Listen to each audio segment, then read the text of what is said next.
There is so much to the man I'm going to be talking about today. So many things that make him who he is. But of course, he is just a work of fiction.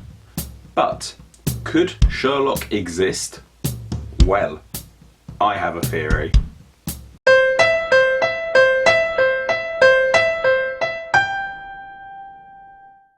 Now of course, Sherlock Holmes has been around for over 100 years, but this video is primarily going to focus on the modern BBC adaptation of the character.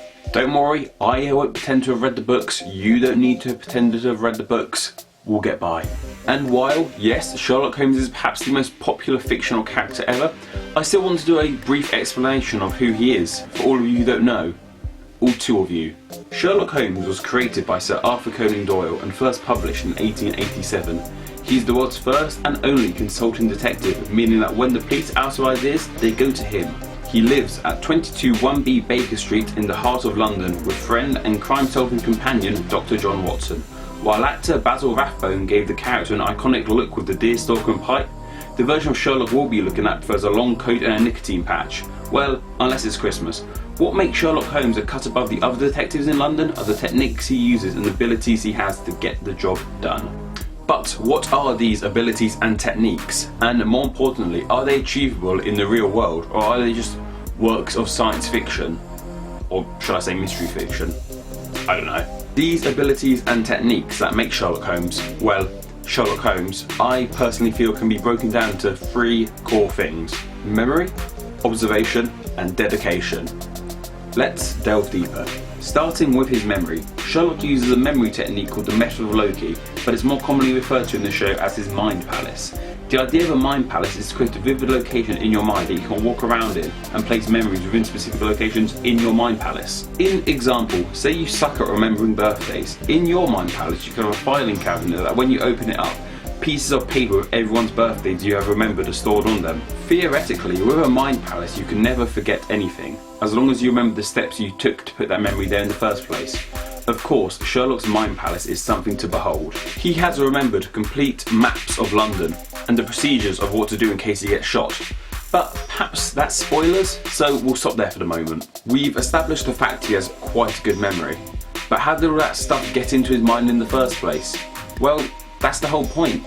He's remembered it all. If the show was a completely unedited look into the life of Sherlock Holmes, there would be episode upon episode of him just remembering stuff. Sitting there looking at the differences between various tobacco ashes and keeping it crammed up there just in case he ever needs that information for a case.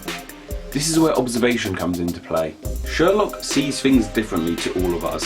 How he puts it is that we just see, but he observes. When he looks at a person, he'll look at more than just the person. The bags under their eyes, the stains on their clothes, the amount they blink, all things he can use to help advance the case he's working on. Of course, these are two very impressive skills, but what Sherlock does so amazingly is intertwine these two skills together. You know when you're watching a movie and you see someone who looks familiar, so you get out your phone, check IMDb and figure out who it was. Sherlock basically has an IMDb of everything in his mind and uses a connection speed of something like 4G plus 3G plus 5G to access it. That's like 12G. Using his observation skills to spot something, he can easily link it to what it means on his in-mind database. Get it? In-mind database? It still spells out IMDb. Oh, don't worry. Anyway, the question we're looking into today is, can this happen in real life? Well, let's go back to memory and the method of Loki, which has been proven to be very effective. The 2006 memory world champion Clemens Mayer used Loki to remember a world record 1040 random digits in 30 minutes. Also guys, yes, the memory world championships is a real thing, the logo has an elephant on it, and it fills me with joy. Does this brain power, however, match Sherlock? Well, the whole problem is how they're using the method of Loki. The mind palace technique isn't actually the main way Loki is used, but more an alternative technique to it. The traditional method of Loki actually uses links and connections to remember things. It is much more complex and would probably make for much duller television, hence why they didn't use it.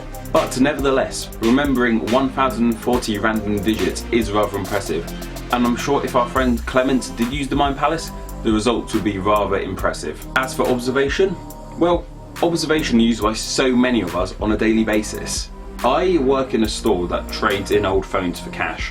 While I may look at phones and feel it's in good enough condition to be traded in, another colleague may see something I didn't see on it, like a scratch or a dent. And while yes, this is a very basic example of observation skills, all things need to start with the basics.